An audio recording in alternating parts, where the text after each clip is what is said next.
नमस्कार, C24 तास मध्ये आपलं स्वागत। एक नजर टाकूयात आजच्या ठळक घडामोडींवर। डॉक्टर तनपुरे सहकारी साखर कारखान्यावर जिल्हा बँकेने केली जप्तीची कारवाई, कारखान्याला ठोकलं सील। शेल पिंपळगाव प्राथमिक आरोग्य केंद्रामध्ये सुविधांचा आणि कर्मचाऱ्यांचा सुद्धा अभाव।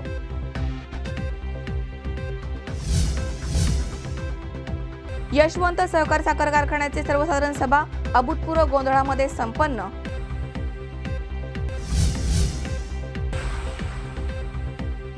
आणि फुरसुंगी कचरा डेपो कायमचा बंद करण्याच्या मागणीसाठी गावकऱ्यांचे ठिय्या आंदोलन।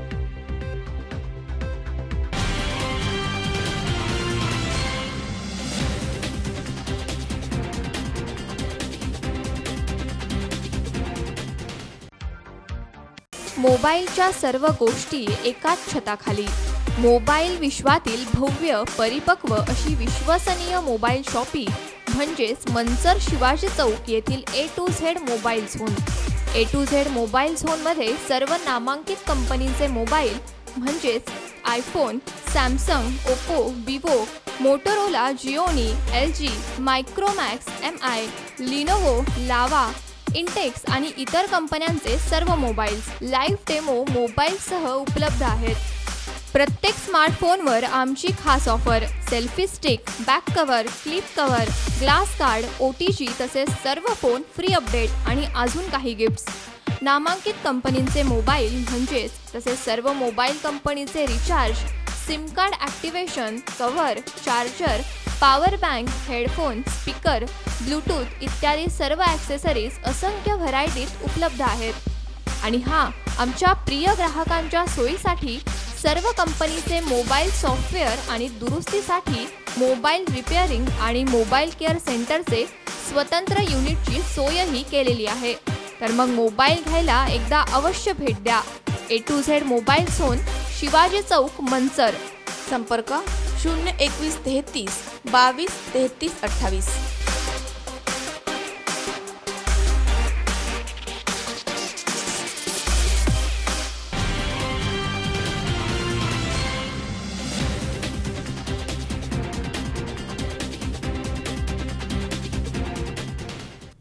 बातमीपत्रात आपले स्वागत। पाहूया सविस्तर वृत्त।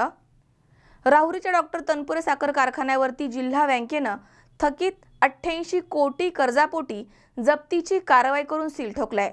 यानंतर नवीन कर्ज प्रकरण मंजूर करून पुन्हा संचालक मंडळाच्या ताब्यात कारखाना देण्यात येणार आहे।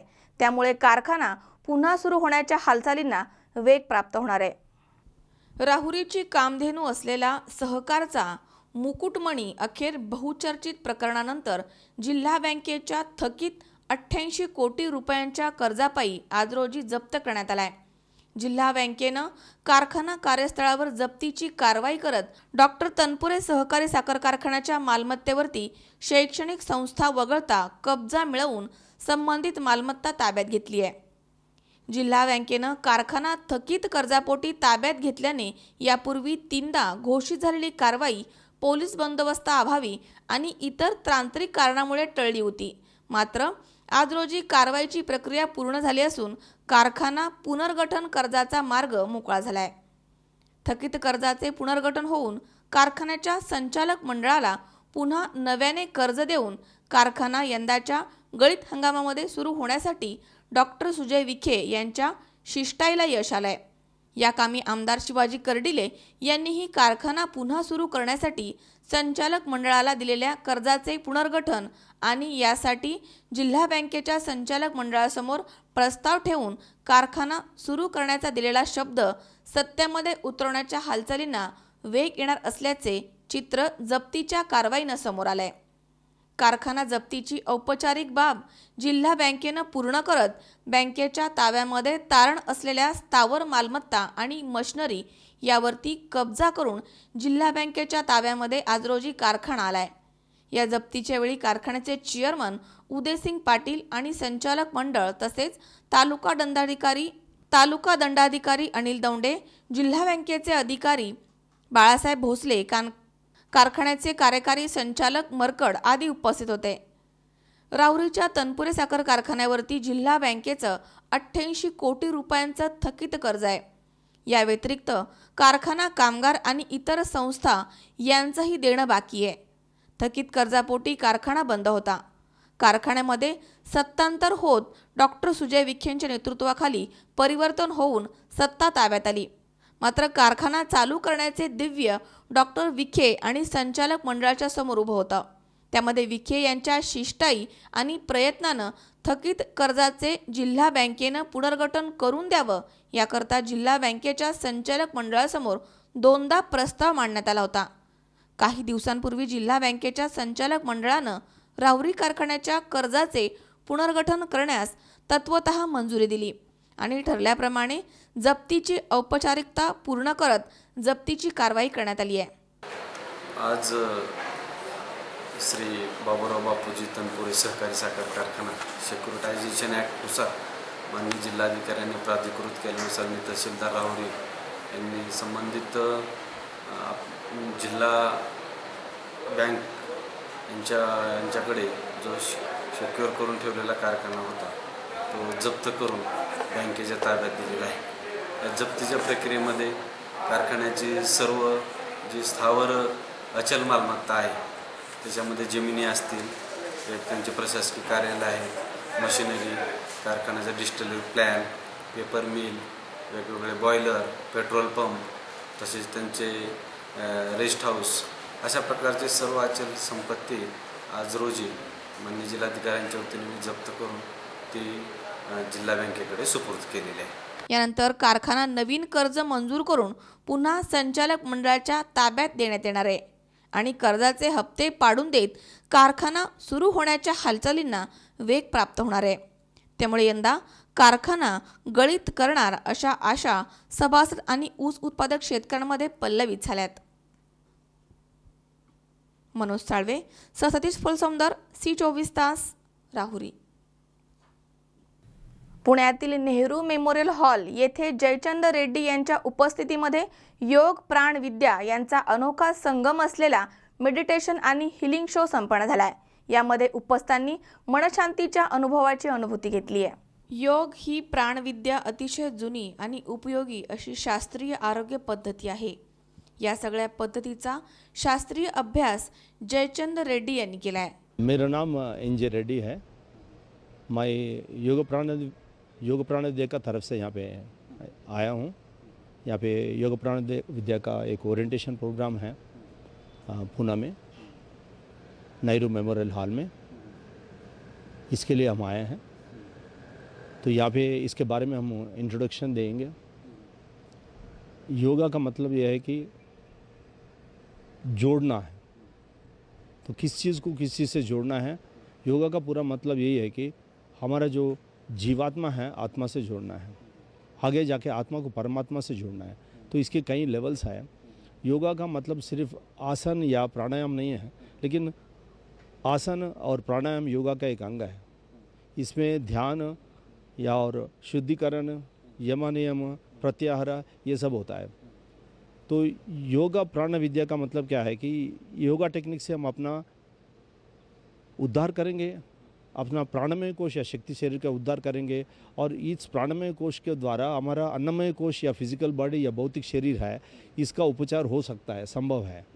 मेडिटेशन, योगा आणि प्राणायाम याने खरीखुरी मनशांती मिळू शकते असे मत जयचंद रेड्डी यांनी यावेळी व्यक्त केले आहे. पुण्यातील नागरिकांना या पद्धतीची ओळख व्हावी या उद्देशाने या कार्यक्रमाचे आयोजन करण्यात आले आहे असं मत प्रशिक्षक मैथिली अय्यर यांनी व्यक्त केलं आहे. अय्यर है. मैं योग प्राण विद्या में हीलर और ट्रेनर हूँ. ये योग प्राण विद्या के जो भी टेक्निक्स हैं इन्हें मैंने खुद अपने लाइफ में अपनाया है और हीलिंग करके किसी के कई लोगों के बदलाव देखे हैं. मेरी ज़िंदगी में ख़ास ये तब ज़्यादा इम्पॉर्टेंट हुआ जब मेरे हाथ से एक जन का हीलिंग हुआ अपेंडिसाइटिस के लिए और उनका पूरा दर्द चला गया आधा 1 घंटे के उपचार के बाद. तब मुझे ये सोचना पड़ा कि इसमें और समय देना चाहिए, क्योंकि ये अगर किसी के लिए इतना फ़ायदेमंद है तो इसमें हमें और गहरी तरह जाने की ज़रूरत है. आज का ये इवेंट हमारे लिए बहुत खुशी है। योग प्राण विद्या से और ज़्यादा लोग जुड़ जाएंगे और ये जो हमारी ऐप है इसको यूज़ करके लोग कहीं भी रोज़ मेडिटेशन कर सकते हैं। तो जिनको भी ज़्यादा जानकारी चाहिए वो हमसे संपर्क कर सकते हैं या अपने आप ये साधना ये YPV साधना यूज़ करके अपने घरों में ये प्रैक्टिस कर सकते हैं। इससे हर घर में सुख शांति बढ़ेगा, यही हमारा उद्देश्य है। स्वानुभव ही योग प्राण विद्येची ओळख असून त्याचा प्रत्यय आल्यामुळेच आम्ही या कार्यक्रमासाठी उपस्थित राहिलो आहोत, असे येथील उपस्थित महिलांनी सांगितले. माझं नाव श्वेता मिश्री कोटकर आहे. मी जयसिंगपूर कोल्हापूर मध्ये येते. मी तिथे राहते. मी ऑक्टोबर 2015मध्ये हे सगळे कोर्सेस वगैरे मी केले. माझी मम्मी 4 वर्ष अगोदर ह्याच्यामध्ये होती. नेमकं योग प्राणविद्या म्हणजे हे आहे की no touch no drug therapy, healing therapy आम्ही करतो. ह्याच्यामध्ये फीवरपासून कॅन्सरपर्यंत आपण हे सगळं ट्रीटमेंट करतो. ह्याच्यामध्ये आम्ही मेडिसिनही देत नाही आणि पेशंटला टचही करत नाही. तर ह्याच्यामध्ये कसं की मेडिटेशन वगैरे शिकवलं जातं. तर म्हणजे खूपच मिराक्युलस रिझल्ट आहे. मला आधी खूप असं चिडचिड व्हायचं आणि खूप राग यायचा, म्हणजे खूपच राग यायचा. पण आता मला 2 वर्ष झाले ह्याच्यामध्ये. मी रोज मेडिटेशन करते आणि हिलिंगसुद्धा करते मी दुसऱ्यांची. पण मला स्वतःला एवढं असं वाटते की आता छोटीशी प्रॉब्लेम आली तरी मला असं वाटते की ठीक आहे, होऊन जाईल, हे सगळं सॉल्व्ह होऊन जाईल असं मला वाटतं. कॉन्फिडन्स बिल्डअप नक्कीच होतो. प्लस ह्या मेडिटेशनमध्ये आपण आपल्या पृथ्वीला ब्लेस करतो आहे, आशीर्वाद देतो आहे. म्हणजे काय की आपण एक चांगला कर्मा जनरेट करतो आहे. कारण आपल्याला पुढचं फ्युचर समजा चांगलं पाहिजे तर आता आपल्याला चांगलं काहीतरी ब्लेस करावं, जे आपल्याला पुढे पाहिजे ह्या मेडिटेशनमध्ये आपण ते ब्लेस करतो. मी विमला लड्ढा सांगलीहून आलेली आहे. खास या प्रोग्रामबद्दल. मला 2-2.5 वर्षाआधी कॅन्सर झालं होतं. मला योग प्राणविद्याचा फार हेल्प झालं. मला विशाखा मॅडम हिलिंग देत होती आणि side by side me treatment पण घेत होतो. तर दोन्ही मिळून मला फार फायदा झाला. आज मी तुमच्यासमोर उभी आहेत आणि मी 100% आउट ऑफ डिझीज आहेत आणि मी खुश आहोत की मी योग प्राणविद्याला कनेक्टेड आहे आणि सरची मला पण खूप हेल्प झाली. आजच्या धावपळीच्या जगामध्ये मानवाला योग प्राण विद्या याच्या उपयोगाशिवाय पर्याय नाही आहे, हे मात्र तेवढंच खरं आहे. अमोल उदमले, हर्षल कोटावदे, C24 तास, पुणे. जुन्नरच्या तहसीलदार आशा होळकर यांनी तालुक्यातील लोकांबद्दल बदनामीकारक वक्तव्य केल्याच्या निषेधार्थ संतप्त नागरिकांनी आमदार शरददादा सोनवणे यांच्या नेतृत्वाखाली तहसील कार्यालयामध्ये प्रांताधिकारी कल्याण पांढरे यांना घेराव घातलाय. यावेळी आशा होळकर यांना निलंबित करावे अशी एकमुखी मागणी करण्यात आली आहे. पुणे जिल्ह्यातील जुन्नर येथील तहसीलदार आशा होळकर यांनी तालुक्यातील लोकांबद्दल बदनामीकारक वक्तव्य केल्याने संतप्त झालेल्या तालुक्यातील सुमारे 400 ते 500 लोकांनी आमदार शरददादा सोनवणे यांच्या नेतृत्वाखाली तहसील कार्यालयामध्ये प्रांताधिकारी कल्याण पांढरे यांना घेराव घालून निषेध व्यक्त केलाय.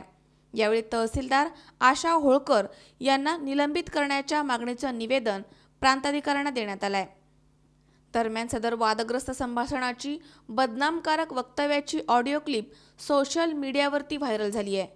आघाडीचे आमदार शरद सोनवणे यांनी जुन्नर तालुक्यातील समस्त लोकांचा हा अपमान असल्याचं सांगत तहसील कार्यालयास टाळे ठोकण्याचा इशारा दिला होता.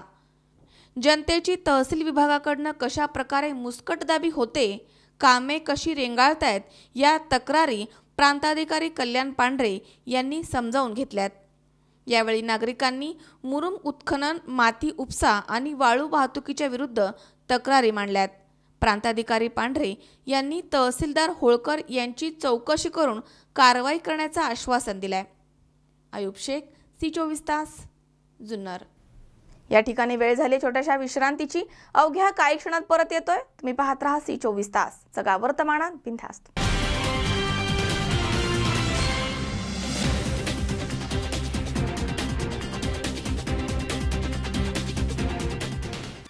मोबाईलच्या सर्व गोष्टी एकाच छताखाली. मोबाईल विश्वातील भव्य, परिपक्व अशी विश्वसनीय मोबाईल शॉपी म्हणजेच मंचर शिवाजी चौक येथील A to Z mobile zone. A to Z mobile झोनमध्ये सर्व नामांकित कंपनीचे मोबाईल म्हणजेच iPhone, Samsung, Oppo, Vivo, Motorola, Gionee, LG, Micromax, MI, Lenovo, Lava, Intex आणि इतर कंपन्यांचे सर्व मोबाईल्स लाईव्ह डेमो मोबाईलसह उपलब्ध आहेत. प्रत्येक स्मार्टफोनवर आमची खास offer, selfie stick, back cover, clip cover, glass guard, OTG तसेच सर्व फोन फ्री अपडेट आणि अजून काही गिफ्ट्स. नामांकित कंपनींचे मोबाईल म्हणजेच तसेच सर्व मोबाईल कंपनीचे recharge, SIM card activation, cover, charger, power bank, headphone, speaker, Bluetooth इत्यादी सर्व ॲक्सेसरीज असंख्य व्हरायटीत उपलब्ध आहेत. आणि आमच्या प्रिय ग्राहकांच्या सोयीसाठी सर्व कंपनीचे मोबाईल सॉफ्टवेअर आणि दुरुस्तीसाठी मोबाईल रिपेअरिंग आणि मोबाईल केअर सेंटरचे स्वतंत्र युनिटची सोयही केलेली आहे. तर मग मोबाईल घ्यायला एकदा अवश्य भेट द्या. A to Z mobile zone, Shivaji Chowk, Manchar. संपर्क 021 33 22 33 28.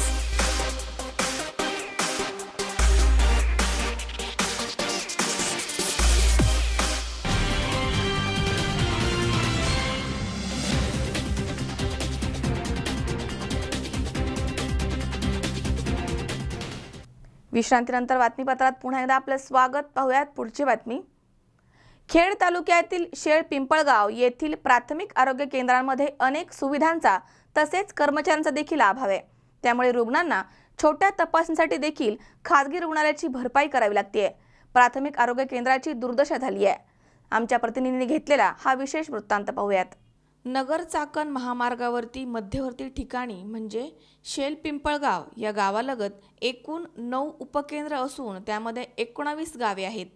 शेल पिंपळगाव ते केळगावपर्यंत गावांचा समावेश त्यामध्ये होतो. तर या सर्व प्राथमिक आरोग्य केंद्रांची एकूण लोकसंख्या 57,000 आहे. या गावासाठी मुख्य प्राथमिक केंद्र शेल पिंपळगावामध्ये आहे. परंतु या केंद्रामध्ये अत्यंत महत्त्वाच्या सुविधांचा वणवा आहे. तर येथील वैद्यकीय अधिकाऱ्यांना इच्छा असूनही उपचार देता येत नाहीयेत. मी डॉक्टर इंदिरा नारायण पारखे. मी प्राथमिक आरोग्य केंद्र शेल पिंपळगाव येथे 2011 पासून कार्यरत आहे. माझ्या प्राथमिक आरोग्य केंद्राची लोकसंख्या सुमारे 57,000 एवढी आहे आणि या पूर्ण लोकसंख्येला आम्ही 24 तास अविरत इमर्जन्सी आणि बाह्य रुग्ण विभागात सेवा देत असतो. यामध्ये मला एक गोष्ट सुचवावी वाटते की या ठिकाणी 24 तास सेवा देताना आणखी एक वैद्यकीय अधिकारी अपॉइंट असावा, जेणेकरून आम्हाला आणखी चांगल्या प्रकारे सेवा देण्यामध्ये काही अडचण येणार नाही. आणि या प्राथमिक आरोग्य केंद्रामध्ये दरमहा 20 ते 25 आम्ही डिलिव्हरी करतो, म्हणजे प्रसूती होतात. तर प्रसूती कक्षाचे आधुनिकीकरण एक करण्यात यावे. तसेच पुरुष रुग्णांना आंतररुग्ण विभागामध्ये आणखी एक सेपरेट कक्ष असावा असं एक मला मनापासून वाटतं, जेणेकरून प्रायव्हसी पुरुष आणि स्त्रियांची जास्त चांगल्या प्रकारे जपली जाईल. आणि माझ्या प्राथमिक आरोग्य केंद्रामध्ये सर्पदंश तसेच श्वानदंशाची लस उपलब्ध आहे आणि अगदी विंचू जरी चावला तरी त्याच्यावरही सुद्धा औषधी आमच्याकडे उपलब्ध आहे. आणि सध्या खूप मोठ्या प्रमाणामध्ये आपल्या जिल्ह्यामध्ये स्वाईन फ्लूची साथ डोक्यावर काढत आहे. तर यासाठी लागणारे टॅमीफ्लू हे औषध प्रामुख्याने आपल्या प्राथमिक आरोग्य केंद्रामध्ये उपलब्ध आहे, की जे या पूर्ण म्हणजे चाकण शिक्रापूर आपला जो हायवे आहे त्यामध्ये हे एकच प्राथमिक आरोग्य केंद्र आहे आणि ज्यांच्याकडे ही टॅमीफ्लू ही गोळी उपलब्ध आहे, जी पेशंटचे जीव वाचवू शकते. या केंद्रांतर्गत केळगाव, कोयाळी, मरकळ या 3 उपकेंद्रांमध्ये 3 आरोग्य सेविकांची कमतरता असून रुग्णांना अनेक अडचणींचा सामना करावा लागतोय आणि नाईलाजास्तव खाजगी दवाखान्याची वाट धरावी लागतीये. त्यामुळे पैसा आणि वेळ खर्च होतोय. येथे वैद्यकीय अधिकारी डॉक्टर इंदिरा पारेख यांच्यासह सहाय्यक डॉक्टर प्रसाद आष्टीकर, आरोग्य सहाय्यक MS चव्हाण, DR आढाव, एकनाथ पारधी, JB रणदिवे, सौ दौंडकर मॅडम, वाहन चालक सादिक शेख आदी कर्मचारी कार्यरत असून काही पदे रिक्त असल्यामुळे या कार्यरत कर्मचाऱ्यांवरती कामाचा अतिरिक्त ताण येतो. त्यामुळे रिक्त पदे आणि तातडीच्या लागणाऱ्या आरोग्य सुविधा उपलब्ध करून देण्याची मागणी करण्यात येते. मी DR आढाव, आरोग्य सहाय्यक, शेल पिंपळगाव. मी प्राथमिक आरोग्य केंद्र शेल पिंपळगाव या ठिकाणी कार्यरत असून आपल्याकडे प्राथमिक आरोग्य केंद्र शेल पिंपळगावमध्ये 2 आठवड्यापासून ORS हे उपलब्ध नाही आहे. असणाऱ्या साधनसामुग्रीच्या आधारे आम्ही रुग्णांना उपचार करत असतो. यामध्ये ज्या साधन सामुग्री उपलब्ध आहे त्याच्यामध्ये उपचार करून आम्ही कर्मचारीही आमच्याकडे कमी आहेत. त्याच्यामध्ये आरोग्यसेवक केळगाव, कोयाळी आणि मरकळ या तिन्ही ठिकाणी आरोग्यसेवक नसतानाही आम्ही प्राथमिक आरोग्य केंद्राच्या माध्यमातून सर्वांना साथ उद्भवली किंवा कुठलेही साथीचे आजार पसरले तर त्याच्यामध्ये साथ कंट्रोल करण्यासाठी आपल्या सर्व प्राथमिक आरोग्य केंद्रातले कर्मचारी एकजुटीने काम करून ही साथ आटोक्यात आणण्याचं काम करत असतो. त्याचबरोबर कायाकल्प, त्याचबरोबर NABH, त्याचप्रमाणे प्राथमिक आरोग्य केंद्र असे 3 बक्षिसं आम्हाला जिल्हा पातळीवरनं यावेळेला मिळालेली आहेत. त्याच्यामध्ये माननीय वैद्यकीय अधिकाऱ्यांचा समावेश आहे. त्याचबरोबर आरोग्य सहाय्यक अशी एकूण 3 + 2 5 बक्षिसं आम्हाला प्राथमिक आरोग्य केंद्राला या ठिकाणी मिळालेली आहेत. तरी आमच्या प्राथमिक आरोग्य केंद्रामध्ये दरमहा 25 ते 30 डिलिव्हरी व 30 ते 40 कुटुंब कल्याण शस्त्रक्रिया होत असतात. याच्यामध्ये आम्ही प्रामुख्याने प्रतिभा आरोग्य संपन्न योजना ही एक नवीन योजना राबवली. त्याच्यामध्ये आशा, त्याचप्रमाणे ANM, MPW यांचा सहभाग घेऊन आपण ती जास्तीत जास्त यशस्वी करण्याचं काम केलेलं आहे. त्याचबरोबर आम्ही प्रत्येक उपकेंद्र पातळीवरती कमीत कमी 100 स्त्रियांचं HB तपासलेलं आहे आणि त्यांचं ही प्रतिभा आरोग्य संपन्न योजनेचे उपचार दिल्यानंतर 100 दिवसांचा औषध उपचार दिल्यानंतर त्यांचे पुन्हा तपासले असता आमच्या असं लक्षात आलं आहे की सर्वांना चांगल्या प्रकारचं HB म्हणजे आपण हिमोग्लोबिन चांगल्या प्रकारे देऊन त्यांच्या रक्तात वाढ झालेली आहे. त्याचबरोबर आमच्या प्राथमिक आरोग्य केंद्र पातळीवरती जी सेवा दिली जाते त्याच्यामध्ये 108चाही समावेश आहे. 108मध्ये ॲम्ब्युलन्स जी बोलवली जाते ती अर्ध्या तासाच्या आत आम्हाला या ठिकाणी उपलब्ध होते व आमच्याकडं असणाऱ्या डिलेव्हरी किंवा अतिदक्षता ज्या रुग्णांबाबत घेणं आवश्यक आहे अशांना अर्ध्या तासात ती 108ची ॲम्ब्युलन्स उपलब्ध होऊन आम्ही रुग्णांना वेळीच संदर्भ सेवा देऊ शकतो. परंतु अपुरा कर्मचारी वर्ग आणि आरोग्य सुविधांचा अभाव असूनही डॉक्टर इंदिरा पारेख आणि त्यांची टीम रुग्णांच्या अडीअडचणी सोडवण्यामध्ये यशस्वी झाली आहे. त्यामुळे या आरोग्य केंद्रास राष्ट्रीय मानांकन तर जिल्हा परिषद स्तरावरील विविध पुरस्कार प्राप्त झालेत. 2016-17 या वर्षभरामध्ये 36,024 रुग्णांनी या प्राथमिक आरोग्य केंद्रामध्ये औषधोपचार घेतलेत. तर आंतररुग्णामध्ये 1,680 रुग्णांवरती योग्य उपचार करण्यात आलेत. तसेच 267 महिलांची प्रसूती तर 266 कुटुंब नियोजन शस्त्रक्रियेचं काम यशस्वीरित्या या ठिकाणी पार पाडण्यात आलं आहे. आणि 267 महिलांची प्रसूती तसेच 266 कुटुंब नियोजन शस्त्रक्रियेचं काम या ठिकाणी पार पाडण्यात आलं आहे. त्यामुळे हे प्राथमिक आरोग्य केंद्र गौरवास पात्र ठरलं आहे. तर शासनानं या आणि अशा प्राथमिक आरोग्य केंद्रांकडे दुर्लक्ष न करता चांगल्या सुविधा देण्यावरती भर दिला पाहिजे. अन्यथा भविष्यामध्ये हे दवाखाने फक्त नावापुरतेच राहतील, असं विधान बहुळ येथील सामाजिक कार्यकर्ते अजय आरेकर यांनी केलं आहे. सुनील पिंगळे, C24 तास, पाबळ. धामणी या गावामध्ये आलिशान प्रतिष्ठानच्या वतीनं डॉक्टर बाबासाहेब आंबेडकर यांच्या विचार सप्ताहाचं आयोजन करण्यात आलं होतं.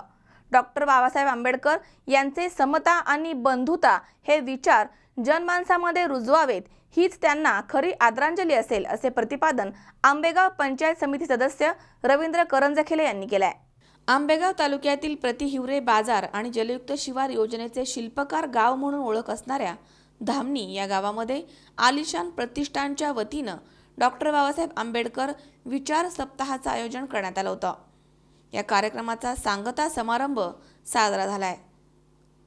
या प्रसंगी धामणी गावामध्ये बाबासाहेबांच्या प्रतिमेची सवाद्य मिरवणूक काढण्यात आली होती. कर्णकर्कश डीजेला फाटा देत महिलांचा जास्त सहभाग असणारी ही मिरवणूक पार पडली आहे. या प्रसंगी विविध क्षेत्रातील मान्यवरांनी आपले विचार व्यक्त केलेत.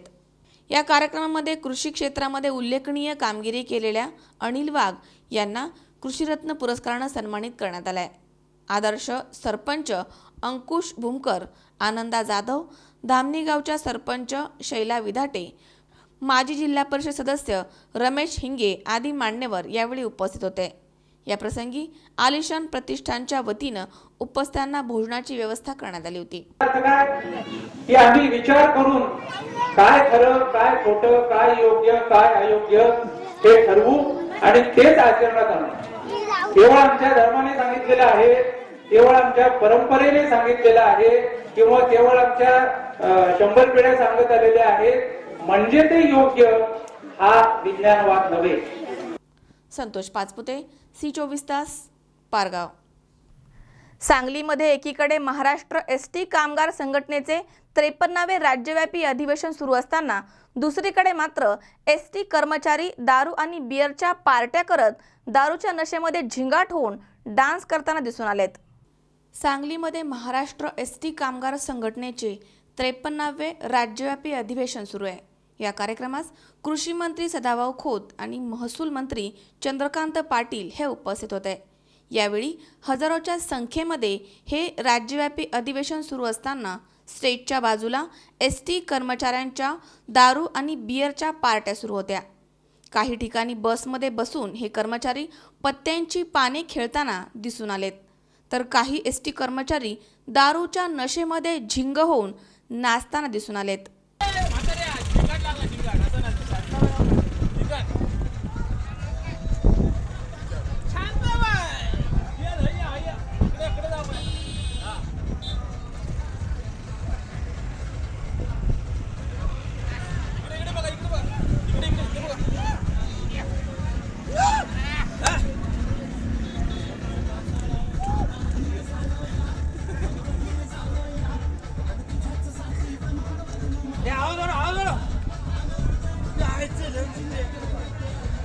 एसटी कर्मचारी जर त्यांच्याच राज्यव्यापी अधिवेशनामध्ये अशा मद्यधुंद अवस्थेमध्ये खुलेआम दारूच्या पार्ट्या आणि झिंग होऊन डान्स करत असतील तर मग कामावर रुजू असताना सुद्धा अशी परिस्थिती असू शकते, हे आपल्याला नाकारता येणार नाही.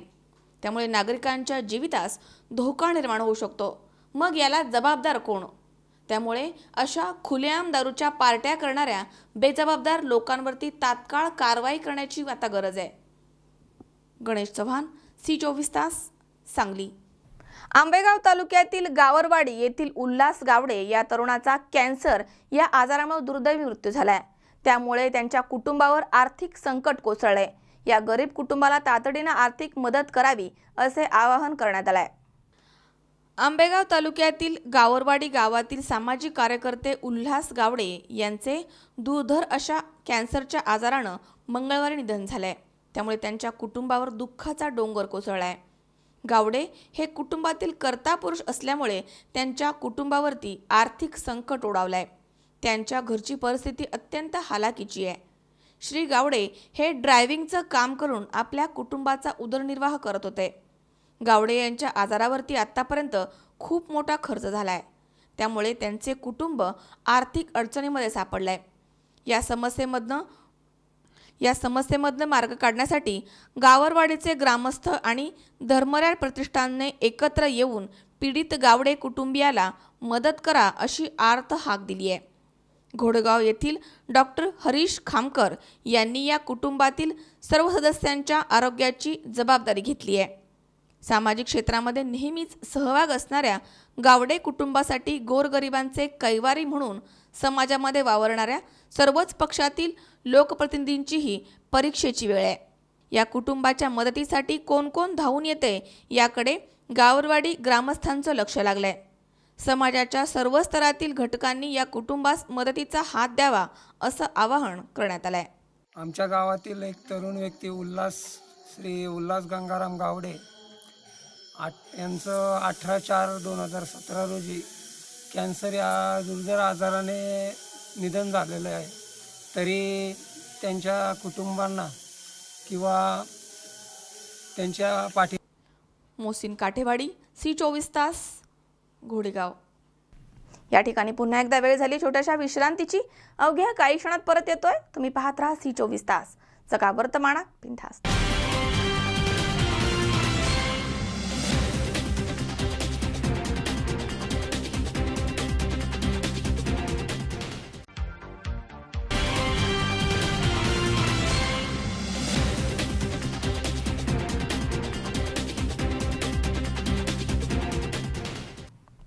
विश्रांतीनंतर बातमीपत्रात पुन्हा एकदा आपलं स्वागत. पाहूयात पुढची बातमी.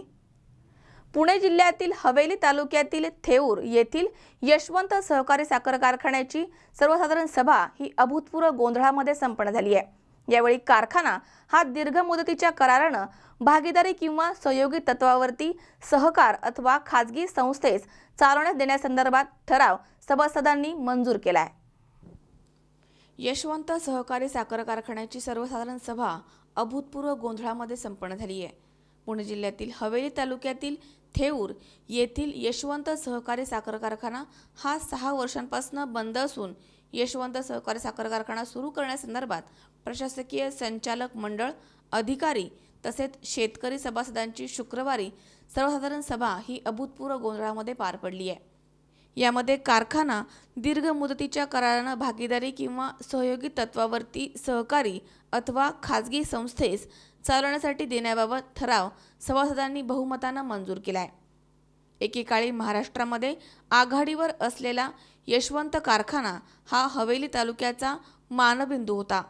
आर्थिक अडचणीमध्ये सापडल्यामुळे या कारखान्याला कुठल्याही संस्थेनं आणि बँकेनं आर्थिक पुरवठा न केल्यामुळे हा कारखाना 6 वर्षांपासून बंद आहे.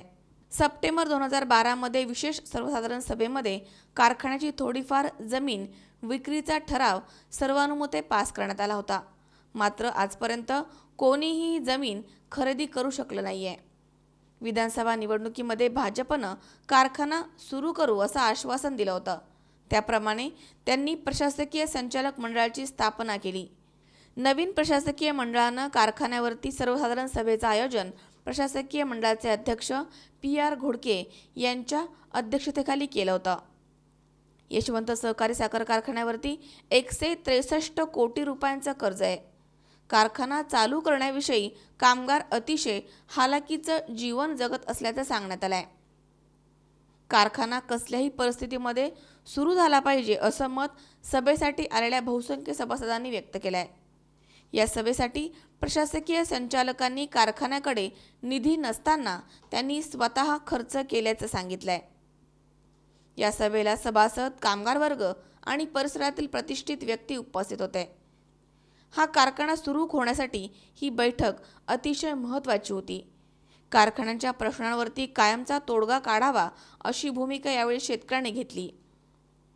या ठिकाणी बहुसंख्य सभासदांनी यामध्ये लक्ष घालून कारखाना लवकरात लवकर सुरू करावा अशी विनंती करण्यात आली आहे.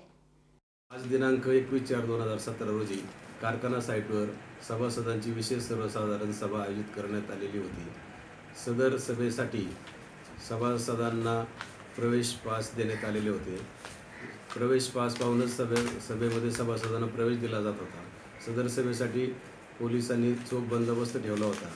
पोलीस खात्याच्या सूचनेनुसार सर्व काही स्टेज व्यवस्था या ठिकाणी करण्यात आलेली होती आणि सर्व सदर सभा व्यवस्थितरित्या पार पाडण्याच्या दृष्टीने सर्व अधिकारी कर्मचाऱ्यांनी आज दिनांक 21/4/2017 रोजी कारखाना कार्यस्थळावर विशेष सर्वसाधारण सभा आयोजित केली होती. त्या सभेला सर्व शेतकरी सभासद बंधूंनी चांगला उत्स्फूर्त असा प्रतिसाद दिला. सभेमध्ये विषय क्रमांक 1 लॉंग लीजवर कारखाना चालवायला देणे हा ठराव सर्वानुमते मंजूर झाला. ठराव नंबर 2 भाडे तत्वावर कारखाना चालवायला देणे त्याला सर्वानुमते नामंजुरी आली. ठराव क्रमांक 3 कारखान्याचं क्षेत्र पूर्ण विकायचं त्यासाठी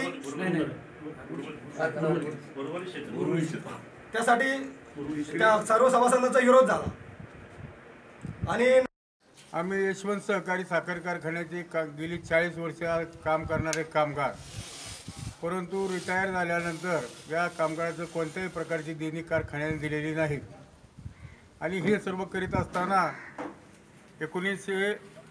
2012 पासून तर 15पर्यंत 16पर्यंत या ठिकाणी कारखान्यात कामगार काम करीत असताना कोणत्याही प्रकारचा त्यांचा पगार मिळालेला नाही. त्यामुळं कामगारांचं जीवन हलाखीचं झालेलं आहे. कामगारांच्या मुलामुलीची लग्न ठरली होती, ती लग्न मोडलेली आहेत आणि अत्यंत अशी वाईट परिस्थिती कामगारांच्या वाढलेली आहे. पर्यायाने या परिसरामध्ये गेली 5 वर्षामध्ये सुमारे 1500 कोटी रुपयाचा टर्नओव्हर जाग्यावरती थांबलेला आहे आणि याच्यामध्ये राजकीय पक्ष फक्त आश्वासनं देतात, आम्ही सरकारची मदत न आणता चालू करू, कोण म्हणतं जमीन विकून चालू करू, कोण म्हणतं आम्ही 2 महिन्यात चालू करू, अशी परिस्थिती या ठिकाणी झाली. आणि तुकाराम गोडसे, C24 तास, हडपसर, पुणे. ग्रामीण भागातील जास्तीत जास्त विकास व्हावा यासाठी जलसंधारण, बेटी बचाव आदी कार्यक्रमांतर्गत ग्रामीण भागामध्ये राबवून गरिबांचे कल्याण करण्याचा शासनाचा मानस आहे. यासाठी सोलापूर जिल्हा परिषदेमध्ये विकास कामांच्या आढावा बैठकीचे आयोजन करण्यात आलं होतं. सोलापूर जिल्हा परिषदेमध्ये जिल्ह्याच्या विकास कामांची आढावा बैठक सकाळी 11 वाजता आयोजित करण्यात. या बैठकीला राज्याच्या ग्रामविकास मंत्री पंकजा मुंडे या उपस्थित राहणार होत्या. सर्व प्रशासनाचे अधिकारी त्यांची वाट पाहत होते, पण त्या तब्बल 4 तासानं उशिरा बैठकीला पोहोचल्यात. यावेळी पालकमंत्री विजयकुमार देशमुख, सामाजिक न्याय राज्यमंत्री दिलीप कांबळे, जिल्हा परिषद अध्यक्ष संजय शिंदे आदी मान्यवर उपस्थित होते. दरम्यान बैठक वेळेअभावी झाली नसली तरी विकास कामांची फाईल मी बरोबर घेऊन जात असल्याचे राज्याचे ग्रामविकास मंत्री पंकजा मुंडे यांनी यावेळी सांगितले. तर त्यामुळे आजची किती लोकांना विस्तृत घेत आली तरी पण याचा सगळा लेखी जो आढावा आहे तो आढावा पूर्ण बरोबर घेऊन चाललेले आहे. आणि लवकरात लवकर जिल्हा परिषदची आपण बैठक परत एकदा घेऊया आणि त्याच्यामध्ये सगळा आढावा घेऊया. मी आपल्या सर्वांना हे सांगणार आहे की जेव्हापासून नवीन शासन आलेलं आहे त्या शासनामध्ये केंद्र शासनातील राज्य शासनातील यांचा पूर्ण फोकस हा ग्रामीण विकासावर आहे, हा जलसंधारणावर आहे आणि महिलांच्या उत्थानावर आहे. त्यामुळे स्वच्छता अभियानासारखं अभियान राबवण्यासाठी प्रधानमंत्र्यांनी आव्हान देशाला केले आहे. त्याचमुळे महिलांना बेटी बचाव बेटी पढाओ हे अभियान मोठ्या प्रमाणात राबवलं जाते आहे. त्याचबरोबर महिलांना गॅसची सबसिडी असते, बचत गटांची चळवळ अतिशय सशक्त करण्यात येते. या सर्व गोष्टी आपल्या प्रधानमंत्र्यांनी आम्हाला सुचवल्या आणि आता मुख्यमंत्र्यांच्या नेतृत्वाखाली काम करत असताना ग्रामविकास विभाग, जलसंधारण विभाग आणि महिला बाल कल्याण विभाग यांनी सांभाळले आहे. जलसंधारण विभाग नाहीये, पण याच विभागांमधून नवीन नवीन योजना या आम्ही सुरू केल्या, नुसत्या सुरू नाही केल्या तर त्या राबवल्या सुद्धा. उदाहरण द्यायचं झालं तर जलयुक्त शिवारसारखी योजना अतिशय प्रभावीपणे राबवली. दुष्काळामध्ये त्याचं फार मोठं एक काम आपल्याला बघायला मिळालं. मुख्यमंत्री कामगार योजनेसाठी योजना आम्ही सुरू केली नाही तर एका वर्षामध्ये 2,500 किलोमीटर रस्ते सुद्धा त्याच्यामधून आम्ही पूर्ण केले आणि 2019 पर्यंत आम्ही 30,000 किलोमीटरचे रस्ते पूर्ण करणार आहोत. इम्रान सय्यद, C24 तास, सोलापूर. राज्यातील एसटी कर्मचाऱ्यांच्या मागण्यांच्या संदर्भात लवकरच मुख्यमंत्री आणि परिवहन मंत्री यांच्यासोबत बैठक घेऊन तोडगा काढू, प्रसंगी माझी मैत्री पण पणाला लावेल अशी ग्वाही महसूल मंत्री चंद्रकांत पाटील यांनी सांगलीमध्ये एसटी कामगार संघटनेच्या अधिवेशनामध्ये दिली आहे. महाराष्ट्र एसटी कामगार संघटनेचे 53वे राज्यस्तरीय वार्षिक अधिवेशन सांगलीमध्ये पार पडले. महसूल मंत्री चंद्रकांत पाटील यांच्या अध्यक्षतेखाली हे अधिवेशन संपन्न झाले. या अधिवेशनासाठी राज्यातील हजारो एसटी कर्मचारी आणि संघटनेचे पदाधिकारी उपस्थित होते. यावेळी अधिवेशनामध्ये एसटी कर्मचाऱ्यांच्या विविध मागण्या मांडण्यात आल्या. मी सगळ्या तुमच्या मागण्या मेलवरून मागून घेतल्या होत्या, त्या मागण्या सगळ्या वाचल्या आणि असं लक्षात आलं की यातल्या बहुतांश मागण्या अशा आहेत की याचं खरं म्हणजे एकत्र बसून नीट चर्चा झाली तर या मागण्या संपतील. एक जी मुख्य मागणी आहे की आम्हाला 7वा वेतन आयोग द्या. 1995 पर्यंत राज्य शासनाच्या कर्मचाऱ्यांप्रमाणे आमचं वेतन होतं, तसं राज्य शासनाच्या कर्मचाऱ्यांना आमचं वेतन व्हावं, ही मोठी मागणी आहे, त्याचाही विचार केला पाहिजे. परंतु बाकीच्या मागण्या ज्या आहेत त्याच्यामध्ये खरं म्हणजे न मान्य करण्यासारखं काहीच नाही आहे. एकत्र बसून चर्चा करून या सगळ्यातून मार्ग निघू शकतो आणि त्यामुळे या सगळ्या मागण्यांचा अभ्यास केल्यानंतर मी या निष्कर्षावर आलो आहे की माननीय मुख्यमंत्री महोदयांबरोबर आणि आपल्या खात्याचे मंत्री माझे खूप चांगले मित्र आहेत माननीय दिवाकरजी रावते यांच्याबरोबर, ते माझे मित्र आहे असं म्हटलेलं सुद्धा अनेकांना आवडणार नाही परंतु माझे मित्र आहेत, ते माझे मित्र आहेत, त्यामुळे तुमच्या मागण्या मान्य होण्यासाठी मी माझी मैत्री कामाला लावेन.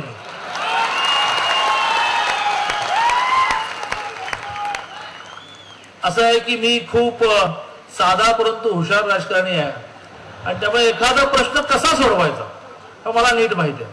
आणि मी बसल्या बसल्या तुमच्या दोन्ही पदाधिकाऱ्यांना, अध्यक्षांना, जनरल सेक्रेटरीना असं म्हटलं की भांडाभांड करून काही होत नाही, समन्वयाने होतं. मी दिवाकर रावतेंशी बोलतो, नाही आम्ही त्यांच्याबरोबर बसणार नाही, असं काही करू नका, आपण बसू आणि यातून अतिशय चांगला मार्ग काढू. आणि त्यामुळे ह्या सगळ्या मागण्या माननीय मुख्यमंत्री महोदयांबरोबर आपल्या खात्याचे मंत्री दिवाकरजी रावतेंबरोबर घेऊन बसू आणि यातल्या ज्या बाकीच्या मागण्या आहेत की त्या मान्य होण्यामध्ये फार वेळ लागण्याचं काही कारण नाही, आजपर्यंत का वेळ लागला हेच मला कळत नाही, त्या पहिला पदरात पाडून घेऊ। तर या अधिवेशनामध्ये महाराष्ट्र एसटी कामगार संघटनेनं आपल्या मागण्यांबाबत 15 मे पर्यंतची डेडलाईन दिली आहे। राज्य सरकारनं एसटी कर्मचाऱ्यांच्या मागण्यांकडे दुर्लक्ष केल्यास बेमुदत संपावर जाण्याचा इशारा यावेळी सरकारला देण्यात आला आहे। महाराष्ट्र एसटी कामगार संघटनेचे 53वे राज्य अधिवेशन आज इथं होते आहे। काल राज्य कार्यकारिणीची बैठक झाली। त्या राज्य कार्यकारिणीच्या बैठकीमध्ये 7वा एसटीच्या कामगारांना 7वा वेतन आयोग मिळाला पाहिजे। त्याचबरोबर या कामगारांना शासकीय सेवेत सामावून घ्यावं अशा तऱ्हेची मागणी करणारा ठराव काल रोजी पास झाला। त्याला आज इथं मंजुरी देण्यात आली या ओपन सेशनमध्ये आणि असं ठरवण्यात आलं की 15 मे पर्यंत जर सरकारनं महामंडळानं 7वा वेतन आयोग दिला नाही, राज्य कर्मचाऱ्यांप्रमाणे सामावून घेतलं नाही, तर 15 मे नंतर बेमुदत संप महाराष्ट्र राज्यात करण्याचा निर्णय झालेला आहे आणि त्या निर्णयानुसार आज इथं चर्चा झाली होते आहे। ही गोष्ट महाराष्ट्राचे महसूल मंत्री व बांधकाम मंत्री चंद्रकांत दादांना विदित केलेली आहे। त्याचबरोबर सकाळी कृषी राज्यमंत्री सदाभाऊ खोत यांनाही विदित केलेली आहे। ते हा प्रश्न सोडवण्यासाठी आम्ही प्रयत्न करतो, मुख्यमंत्र्यांशी चर्चा करतो आणि त्यामध्ये मार्ग काढण्याचा निर्णय त्यांनी घेतलेला आहे आणि त्याची अंमलबजावणी होईल अशी आशा आहे। कामगार संघटनेचं राज्यव्यापी 53वे अधिवेशन झालं। साधारण 50,000च्या आसपास कामगार या ठिकाणी अधिवेशनाला आज उपस्थित आहेत। काल आमची राज्य कार्यकारिणीची बैठक झाली आणि त्या राज्य कार्यकारिणीमध्ये आमच्या ज्या प्रमुख मागण्या आहेत की राज्य सरकारमधला आणि आमच्या वेतनातली तफावत दूर करावी आणि आम्हाला 7वा वेतन आयोग मिळावा, कनिष्ठ वेतन श्रेणी रद्द करावी आणि एसटी महामंडळाचं विलीनीकरण राज्य सरकारमध्ये करावं, या 3 प्रमुख मागण्या आहेत। आमचं म्हणणं आहे की शेवटची 3री मागणी जरी मंजूर केली की तिसरं आमच्या एसटी महामंडळाचं विलीनीकरण थेट राज्य सरकारमध्ये केलं तर तेवढी एका मागणीवरतीच आम्ही ठाम राहू, परंतु आम्ही आमच्या मागण्यांवरती ठाम आहोत। आता वेतनाच्या वाटाघाटी चालू आहेत, परंतु कर्मचाऱ्यांमध्ये संभ्रम निर्माण करण्याचं काम चालू आहे। एसटी कामगार संघटना वेळ काढूपणा करते आहे, एसटी कामगार संघटना नव्याने मागण्या देणार आहे, अशा प्रकारचे आरोप आमच्यावरती केले जातात जे खोटे आहेत। तेव्हा कालच्या राज्य कार्यकारिणीमध्ये आम्ही निर्णय घेतलेला आहे, जर आमच्या मागण्या मान्य झालेल्या नाही मागण्या मान्य झाल्या नसल्यास तर आम्ही 15 मे नंतर कोणत्याही क्षणी संपाचा हात्यार बेमुदत संप करणार आहोत। इतर आमच्या काही मित्र संघटना आहे एसटीमध्ये, त्यांच्याबरोबर आमची बोलणी चालू आहेत, त्यांच्याबरोबर बैठक घेऊन एक 15 मेच्या नंतरची तारीख ठरवून आम्ही त्या ठिकाणी बेमुदत संपाला जाणार आहोत। कारण वेतनाच्या प्रश्नावरती अतिशय गंभीर आहोत। राज्य सरकारचा पगार आणि आमच्या एसटी कामगारांचा पगार याच्यामध्ये दुपटीचं अंतर आहे। एवढ्या कमी पगारामध्ये आम्ही राज्याची सेवा करतो आणि म्हणून आजचे 2 मान्यवर मंत्री महोदय आले होते सरकारच्या वतीनं, चंद्रकांत दादा पाटील आले होते आणि खोत साहेब आले होते। या दोन्ही मंत्र्यांनी आम्हाला आश्वासित केलेलं आहे। खोत साहेबांनी तर सांगितलं की त्यांच्या खात्याच्या महामंडळाचं त्यांनी विलीनीकरण राज्य सरकारमध्ये केलं आहे आणि तुमचंही करायला काही प्रश्न नसावा असं त्यांनी शब्द दिलेला आहे। तर दादांनी आता चंद्रकांत दादांनी सांगितलं की मुख्यमंत्र्यांचा प्रतिनिधी म्हणून मी या ठिकाणी आलो आहे, तेव्हा राज्य सरकारच्या वतीनं त्यांनी सांगितलं की आश्वासन मी देणार नाही कारण आश्वासन पाळलं जात नाही, परंतु दादांनी आज शब्द दिलेला आहे आणि आमचा विश्वास आहे की त्यांनी शब्द दिला तर आमचा शब्द खरा ठरावा। तमाम एसटी कामगारांची तीच इच्छा आहे, मात्र झालं नाही तर आम्हाला तो पाऊल उचलायची सरकारने पाळी आणू नये एवढाच निर्वाणीचा इशारा आहे। गणेश चव्हाण, C24 तास, सांगली। या ठिकाणी पुन्हा एकदा वेळ झाली छोट्याशा विश्रांतीची। अवघ्या काही क्षणात परत येतोय, तुम्ही पाहत राहा C24 तास, सगळा वर्तमानात बिनधास्त।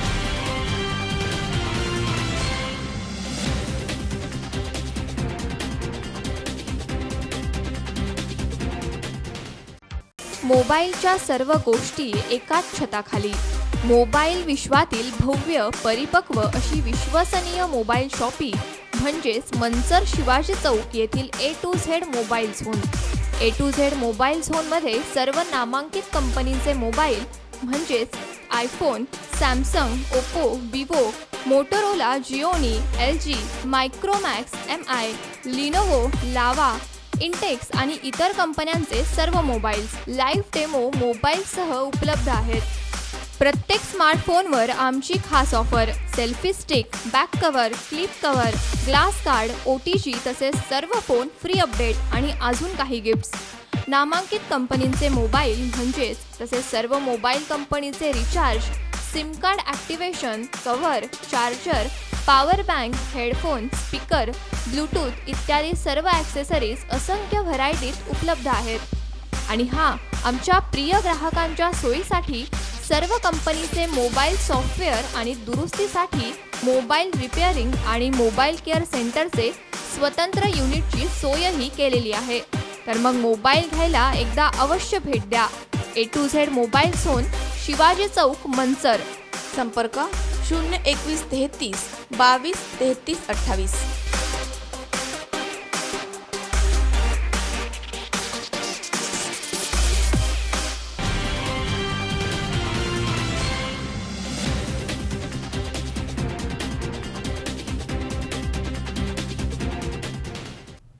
विश्रांतीनंतर बातमीपत्रात पुन्हा एकदा आपलं स्वागत. पाहूयात पुढची बातमी. पुणे शहराचा कचरा हा फुरसुंगी डेपोमध्ये टाकला जातो आणि त्या कचऱ्याला नंतर आग लावली जाते. मात्र आठवडाभरानंतरही ती आग धुमसत राहते. त्यामुळे आसपासच्या नागरिकांना या धुरामुळे आरोग्याच्या समस्या निर्माण होऊ लागल्यात. त्यामुळे हा कचरा डेपो बंद करावा या मागणीसाठी येथील गावकऱ्यांनी ठिय्या आंदोलन सुरू केलंय. संपूर्ण पुणे शहराचा कचरा टाकला जाणाऱ्या फुरसुंगी कचरा डेपोला लागलेली आग ही आठवडाभरानंतर अजूनही धुमसतीये. ही आग लागल्यानंतर मोठमोठे धुराचे लोंढे फुरसुंगी आणि परिसरामध्ये पसरले होते. या सर्व गोष्टींचा गेल्या 24 वर्ष आम्ही त्रास सहन करतोय. यापुढे पुण्यातील कचरा फुरसुंगी आणि उरुळी देवीचा इथे टाकू दिला जाणार नाही अशी भूमिका गावकऱ्यांनी घेतली आहे. दरम्यान या संदर्भात गावकरी ठिय्या आंदोलन करण्यासाठी बसले आहेत. या ठिकाणचा कचरा डेपो कायमस्वरूपीचा बंद करावा. जर पालिकेनं गाड्या पाठवल्या आणि काही झालं तर त्याला जबाबदार पालिकाच असेल असा निर्णय या बैठकीमध्ये गावकऱ्यांनी घेतलाय. पण कुठल्याही महानगरपालिकेचं आम्हाला लेटर नाही किंवा तोंडी बोलणं झालेलं नाही आहे. जाणून बुजून मीडियाला मॅनेज करून किंवा पेपरवालीला मॅनेज करून ते परस्पर बातम्या देतात. या बाबतीत दोन्ही ग्रामस्थांच्या भावना अतिशय तीव्र आहेत. कुठल्याही प्रकारची बैठक अद्याप झालेली नाही, कुठलेही बोलणे झाले नाही. परस्पर दररोजच्या रोज मीडिया किंवा पेपरवाले मॅनेज करून बातम्या दिल्या जातात. याबद्दल कचरा डेपो संघर्ष समितीच्या वतीने मी त्यांचा निषेध करतो. पुणे महानगरपालिकेच्या वतीनं या ठिकाणी ही आग जाणून बुजून लावली जाते, जेणेकरून शुक्रवारी शक्यतो ही आग लावली जाते. आजपर्यंतच्या जेवढ्या आगी लागलेल्या आहेत त्या पूर्णपणे या ठिकाणी शुक्रवारी लागलेल्या आहेत. कारण शुक्रवारी आग लावल्याच्या नंतर शनिवार आणि रविवार अधिकारी वर्ग या ठिकाणी सापडत नाही आणि मुद्दामहून आग लावून या ठिकाणी नव्याने कचरा टाकण्यासाठी जागा उपलब्ध व्हावी या दृष्टिकोनातून पुणे महानगरपालिकेचे कर्मचारी या ठिकाणी आग लावतात. ठिकाणी जी आग लागते ती आग ही जाणून बुजून लावली जाते आणि नागरिकांना त्रास होतो. उरळी देवाचे आणि फुरसुंगी ग्रामस्थांनी आता असा निर्णय घेतलेला आहे की इथून पुढच्या काळात एकही कचऱ्याची गाडी या कचरा डेपोवर येऊ दिली जाणार नाही. या ठिकाणी सुरुवातीला आम्ही शांततेच्या मार्गाने गांधीवादी पद्धतीने या ठिकाणी गाड्या अडवू. जर नाही ऐकलं कोर्टात आम्ही या ठिकाणी आहोतच आणि जर बळजबरी करण्याचा प्रयत्न केला तर त्या पद्धतीचं उत्तर देऊ. आणि पुणे महानगरपालिकेने जाणून बुजून या ठिकाणी जर गाड्या घुसवण्याचा प्रयत्न केला तर पूर्णपणे जबाबदारी पुणे महानगरपालिकेची राहील. अमोल उदमले, सहर्षल कोटावदे, C24 तास, पुणे. नवरदेवाची लग्न लागण्या अगोदर घोड्यावरनं सवाद्य मिरवणूक काढली जाते. लग्नामध्ये घोडा पाहिजेच यासाठी नवरदेव सुद्धा हट्ट करताना दिसतात. मात्र लग्न समारंभातील मिरवणुकीमध्ये गाण्यांच्या तालावर नाचणारा हा घोडा जेव्हा नवरदेवाला घेऊन सुसाट धूम ठोकतो तेव्हा नेमकी काय सिच्युएशन क्रिएट होते पाहूयात या व्हिडिओ क्लिपमधनं. लग्न म्हटलं की धामधूम पळापळ ही आलीच. लग्नामध्ये नवरदेवाला काय पाहिजे काय नको याची वधू पक्षाकडनं अदबीनं विचारपूस केली जाते. गेल्या काही वर्षामध्ये नवरदेवाची घोड्यावर बसून मिरवणूक काढण्याची हौस आणखीनच दृढ झालेली पाहायला मिळते. घोडा नसेल तर मी बोहल्यावर चढणारच नाही असा हट्ट धरल्याची काही उदाहरणे देखील आहेत. 2 दिवसांपूर्वी श्रीगोंदा तालुक्यातीलच वर आणि वधूचा विवाह सोहळा नगरदौंड रस्त्यावरील एका मंगल कार्यालयामध्ये आयोजित करण्यात आला होता. हळदी समारंभ पार पडला आणि लग्न लावण्यापूर्वी नवरदेवाची घोड्यावरनं मिरवणूक काढण्यास सुरुवात झाली. लग्नातील सगळी धामधूम सुरू असताना नवरदेवासह घोडा लग्न मंडपाच्या समोर उभा होता. घोड्याचा मालक वाद्याच्या तालावरती घोड्याकडनं वेगवेगळ्या प्रकारचे नृत्य करवून घेत होता. वाद्याच्या तालावर नाचणाऱ्या घोड्याचं उपस्थित कौतुकही करत होते आणि अचानक घोड्यानं आपला नूर पालटवत लग्न मंडपाच्या प्रवेशद्वारापासून पाठीमागे फिरून सुसाटपणे धूम ठोकली.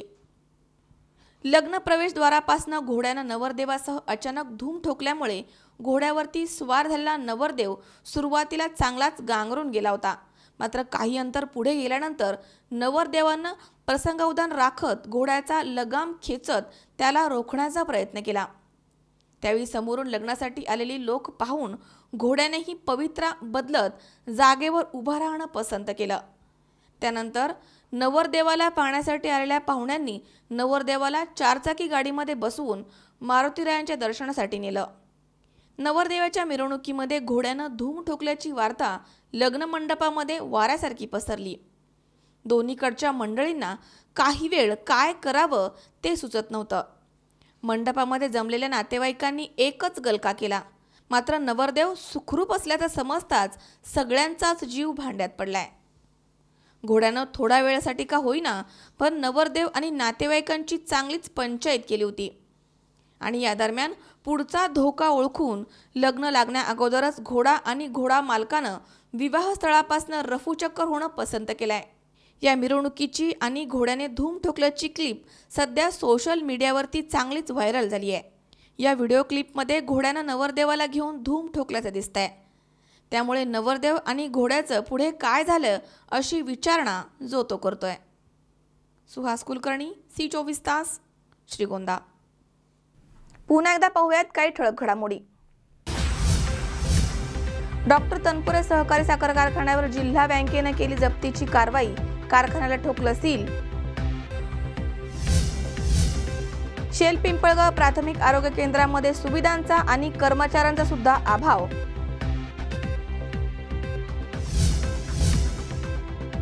यशवंत सहकारी साखर कारखान्याचे सर्वसाधारण सभा अभूतपूर्व गोंधळामध्ये संपन्न.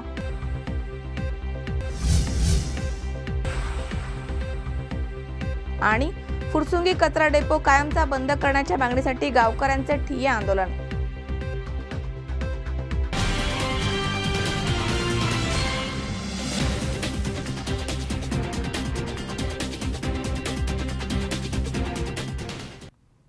याचबरोबर बातमीपत्रात आज वेळ झाली इथेच थांबण्याची. ताज्या अपडेटसाठी बघत रहा C24 तास. सगळ्या वर्तमानात बिनधास्त.